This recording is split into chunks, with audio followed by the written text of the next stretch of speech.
Epizóda 1. Bouncy sa učí čistiť zuby. Bouncy sa zobudil veľkým zývaním. Natiahol sa, vyskočil z postele a pozrel sa do zrkadla na svoje špinavé zuby. Och nie, pomyslela si Bouncy, moje zuby potrebujú čistenie. Chytila zubnú kefku a začala čistiť, ale Bouncy stále skákala hore a dole a kefka sa všade povaľovala. Nie takto, Bouncy, povedal priateľský hlas. Čisti krúživými pohybmi, jemne a opatrne. Bouncy to skúšala znova. Vyčistila horné, dolné a dokonca aj zadné zuby a pritom sa robila smiešne tváre pred zrkadlom. Nakoniec mala Bouncy zuby žiarivo čisté. Usmiala sa široko a povedala, teraz som pripravená skákať celý deň. A tak Bouncy vyskočila šťastne von a bola pripravená na nové dobrodružstvo. Epizóda 2. Skákanie na raňajky. Bouncy sa zobudil s hladným brúškom. Vyskočil do kuchyne a pozrel sa na stôl. Boli tam sušienky, cukríky a čokoláda všade. Bouncy si olízol pery. Ale potom uvidel misku s čerstvým ovocím a teplú ovsenú kašu. Pomyslel si Bouncy, čo by som mal jesť. Vyskočil vysoko, zobral si sušienku a zahryzol. Chrum, chrum, chrum. Jeho brúško začalo vrčať, ale nie šťastne. Och nie, povedal priateľský hlas. Sušienky sú dobré, ale raňajky ti dajú energiu na skákanie. Bouncy sa rozhodol skúsiť ovocie a kašu. Chrum, chrum, chrum. Cítil sa silný a jeho skákanie bolo späť ešte rýchlejšie a veselšie. Mňam. Zvolal Bouncy. Teraz mám super skákaciu energiu. A tak Bouncy vyskočil ešte vyššie ako predtým a bol pripravený na nové dobrodružstvo. Epizóda 3. Zdravé občerstvenie. Bouncy mal trochu hlad po tom, čo skákal po dvore. Otvoril svoju škatuľku so svačinou a videl dve možnosti. Na jednej strane boli cukríky a chipsy. Na druhej strane boli jablká, mrkva a chrumkavé bambusové tyčinky. Cukríky vyzerajú chutne, pomyslel si Bouncy. Zobral si veľkú HRST a začal chrumkať. Chrum, chrum, chrum. Ale čoskoro sa Bouncy cítil unavený. Jeho skákanie sa spomalilo a brúško nebolo šťastné. Och nie, povedal priateľský hlas. Príliš veľa sladkostí ti môže sťažiť skákanie. Skús radšej zdravé občerstvenie. Bouncy zobral jablká a mrkvu. Chrum, chrum, chrum. Cítil sa silnejší, rýchlejší a jeho skákanie bolo späť jasné a veselé. Hurá! Zvolal Bouncy. Zdravé občerstvenie mi dáva super skákaciu energiu. A tak Bouncy vyskočil šťastne, pripravený na ďalšiu hru. Epizóda 4. Upratovanie. Bouncy skákal vo svojej izbe. Skákal s loptou, autíčkami a dokonca aj s vankúšom. Čoskoro boli hračky všade. Podlaha bola rozhádzaná, posteľ bola rozhádzaná, dokonca aj obľúbená stolička Bouncyho bola rozhádzaná. Povedal Bouncy. Kde je moja lopta? Pozrel pod prikrývku. Žiadna lopta. Pozrel za stoličku. Stále nič. Pozrel do skrine.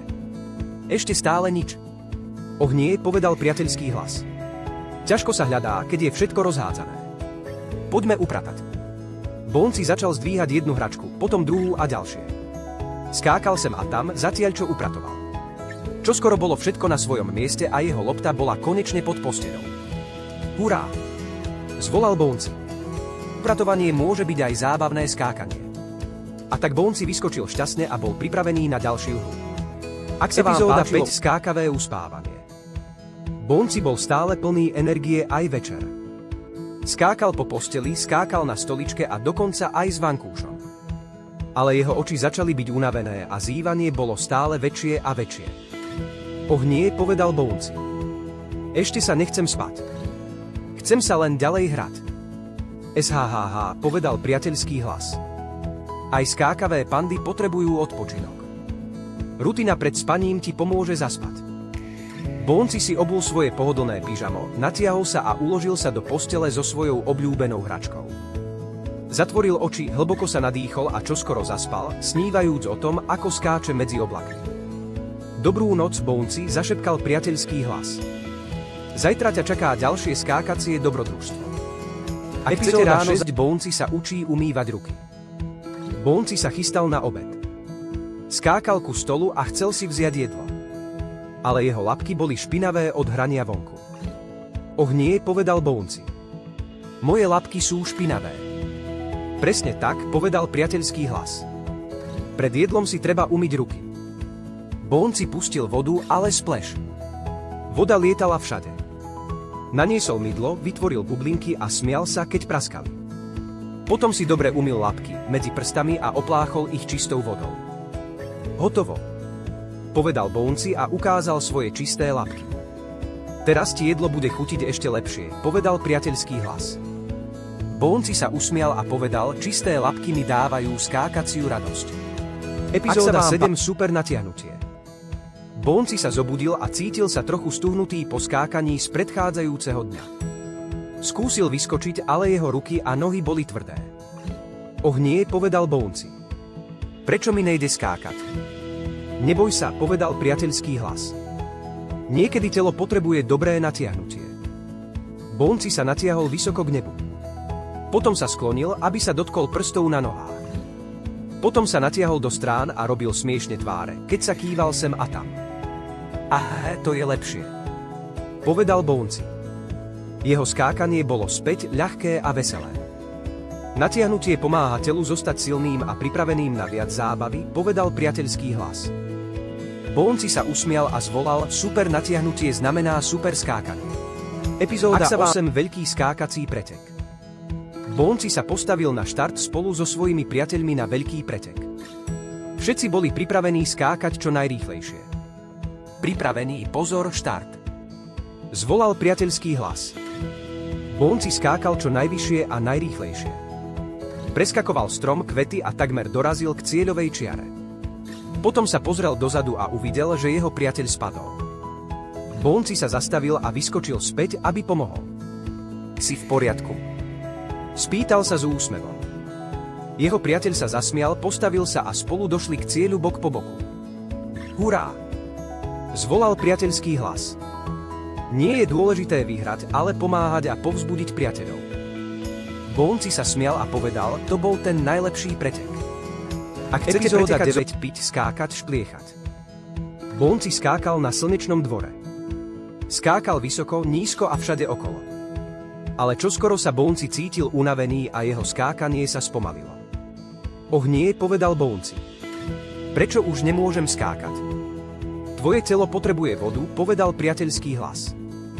Pitná voda ti dá skákaciu silu. Bouncy chytil pohár, napil sa a s úsmevom si ešte aj špliechol vodu na tvár.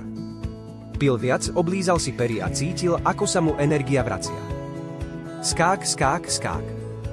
Hurá! Zvolal Bouncy. Voda mi dáva super silu na skákanie. Priateľský hlas povedal, vždy pite vodu pri hraní. Udrží vás zdravých a šťastných. Bouncy sa zasmial a ešte raz si špliechol vodu. Epizóda 10 Oddych po skákaní. Bouncy celý deň skákal a hral sa. Bežal po tráve, kotúľal sa v listí a smial sa pri hre na kopci. Čoskoro sa však Bouncy cítil unavený. Jeho nohy boli ťažké a skákanie sa spomalilo. Padol na zem s veľkým povzdychom. Och nie, povedal Bouncy. Prečo som taký unavený? To preto, že aj skákavé pandy potrebujú odpočinok po hraní, povedal priateľský hlas. Oddych ti dá silu na ďalšiu zábavu. Bouncy sa natiahol do tieňa, zavrel oči a počúval spev vtákov a jemný vánok. Po krátkom odpočinku Bouncy vyskočil s úsmevom.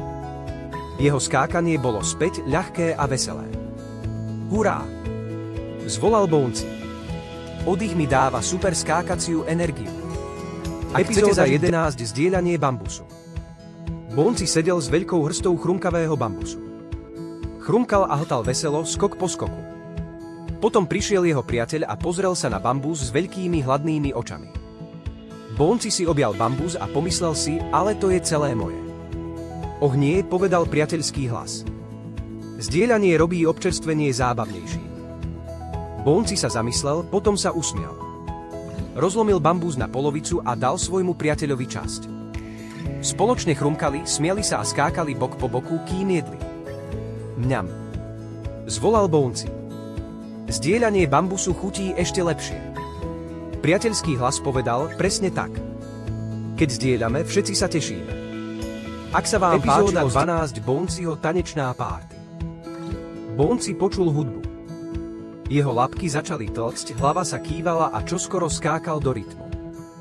Voho. Zvolal Bouncy. Je čas na tanečnú párty. Točil sa do kruhu, kýval brúškom a skákal hore a dole s veselými pohybmi. Natiahni ruky, zatras nohami a skákaj do rytmu, povedal priateľský hlas. Bouncy sa smial tak veľmi, že spadol na svoj mäkký brúško. Vstal, zatlieskal a tancoval ešte viac. Čoskoro sa pridali aj jeho kamaráti a spolu mali najšťastnejšiu a najsmiešnejšiu tanečnú párty vôbec. Tancovanie ma robí super skákavý, zvolal Bouncy. Ak sa vám epizóda 13 Pomoc pri rieke. Bouncy skákal popri rieke, keď zrazu počul tiché volanie o pomoc. Malá korytnačka spadla do vody a snažila sa dostať späť na breh. Och nie, povedal Bouncy. Musím pomôcť. To je veľmi milé, povedal priateľský hlas. Pomáhať druhým znamená byť dobrým kamarátom. Bouncy natiahol svoju mäkkú labku. Korytnačka sa pevne chytila a Bouncy ju jemným ťahom vytiahol späť na trávu. Ďakujem, zvolala korytnačka s úsmevom. Bouncy sa usmial a povedal, pomáhanie robí moje srdce super skákavý. Priateľský hlas dodal, správna pomoc môže zachrániť deň. Ak sa vám páčilo 14 Stratený šarkan. Bouncy skákal po lúke, keď uvidel jasne červený šarkan uviaznutý vysoko na strome. Malý zajko stál pod stromom a smutne pozeral. Môj šarkan je preč, povzdychol si. Neboj sa, povedal Bouncy. Pomôžem ti. Vyskočil vysoko, ešte vyššie a chytil šarkan za šnúru svojou labkou. Opatrne ho spustil dolu a vrátil zajkovi. Hurá! Zvolal zajko. Ďakujem ti. Bouncy sa usmial a povedal, pomáhanie kamarátom robí moje srdce super skákavý. Priateľský hlas dodal, láskavosť nás vždy zdvihne rovnako ako šarkan do neba. Epizóda 15 Pyžamové skákanie. Bouncy zýval po dlhom skákakom dni. Slnko zapadalo a hviezdy sa trblietali na oblohe. Je čas pripraviť sa na spánok, povedal priateľský hlas. Bouncy si obul svoje mäkké pyžamo, natiahol sa a uložil sa do postele so svojou obľúbenou hračkou. Ale pred spaním si Bouncy ešte raz jemne poskákal na posteli. Boing. Hí, zasmial sa Bouncy. Aj čas na spánok môže byť skákavá zábava. Priateľský hlas povedal, oddych ti dá silu na zajtrajšie dobrodružstvá. Bouncy zatvoril oči, objal vankúš a zašepkal dobrú noc. A tak začína veľké dobrodružstvo Bouncyho, pokračovanie čoskoro. Bambusu s Bouncym, nezabudnite dať like a prihlásiť sa na odber pre ďalšie dobrodružstvá.